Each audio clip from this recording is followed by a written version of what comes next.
छोटे मोटे गिफ्ट एगो किन ली हा, सूट बूट निमन पहिन ली हा। कटब अपने हाथे केक मुँह में खियाई हा, गाल पे लगाई हा। मनतावे बर्थडे 18वां घरवा, जान हो जरूर आई हा। होई हा तो खाके जाई हा।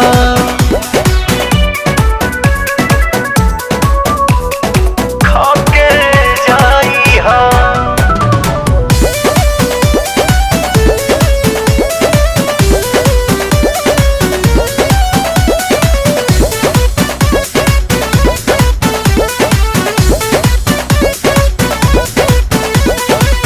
भाभी के